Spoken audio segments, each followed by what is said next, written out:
1945 में दुनिया ने एक बड़ा बदलाव देखा था।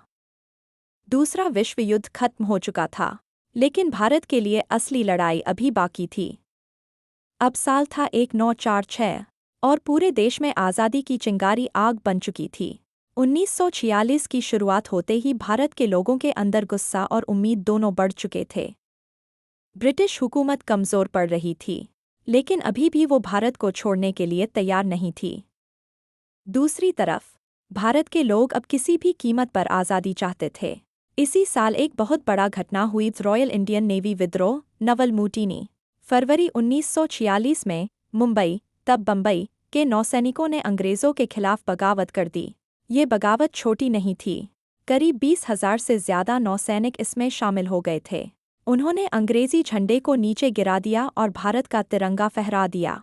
उनकी मांगें साफ थीं: अच्छा खाना, बराबरी का व्यवहार और सबसे ज़रूरी भारत की आज़ादी। ये विद्रोह सिर्फ नौसेना तक सीमित नहीं रहा। मुंबई, कराची, मद्रास जैसे शहरों में आम जनता भी सड़कों पर उतर आई। लोगों ने नारे लगाए, अंग्रेज़ों भारत छोड़ो।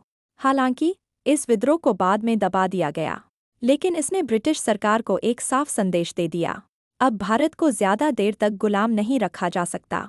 उसी साल एक और बड़ा कदम उठाया गया, cabinet mission plan. Cabinet mission plan.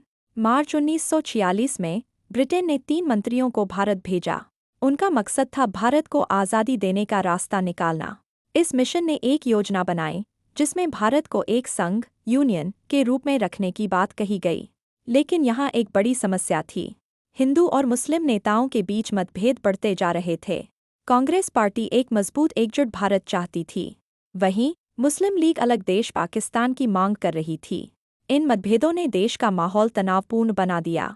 फिर आया 16 अगस्त 1946, जिसे इतिहास में कहा जाता है डायरेक्ट एक्शन डे।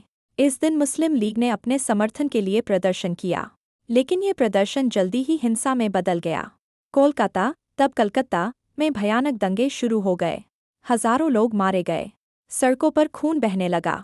ये सिर्फ एक शहर तक सीमित नहीं रहा, धीरे धीरे ये हिंसा पूरे देश में फैल गई।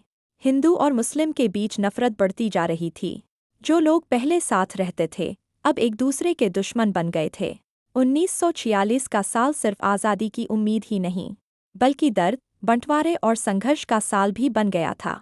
इसी दौरान अंतरिम सरकार, इंटरिम गवर्नमेंट, भी बनाई गई, जिसमें भारतीय नेताओं को कुछ अधिकार दिए गए। जवाहरलाल नेहरू को इसका प्रमुख बनाया गया। यह पहली बार था जब भारतीय नेता खुद सरकार चलाने लगे थे। हालांकि अंग्रेज अभी भी पूरी तरह से नहीं गए थे, लेकिन ये एक बड़ा कदम था आज़ादी की तरफ। इस साल एक और महत्वपूर्ण बात हुई, संविधान सभा, कॉन्स्टिट्यूएंट असेंबली, का गठन। इस सभा का काम था भारत का नया संविधान बनाना। यानी अब भारत सिर्फ आज़ादी की बात नहीं कर रहा था, बल्कि अपने भविष्य की नींव भी तैयार कर रहा था। लेकिन हालात आसान नहीं थे। हर दिन दंगे, हर दिन तनाव, हर दिन डर। फिर भी भारत के लोगों ने उम्मीद नहीं छोड़ी। हर गांव, हर शहर में एक ही सपना था, आज़ादी। 1946 का साल एक ऐसे मोड़ पर खत्म हुआ जहां से वापसी का कोई रास्ता नहीं था। अंग्रेज समझ चुके थे कि अब उन्हें भारत छोड़ना ही पड़ेगा, और भारत के लोग भी तैयार थे, किसी भी कीमत पर अपनी आज़ादी लेने के लिए। यही वो साल था जिसने 1947 की आज़ादी की नींव रखी। 1946 ने भारत को सिखाया कि आज़ादी आसान नहीं होती।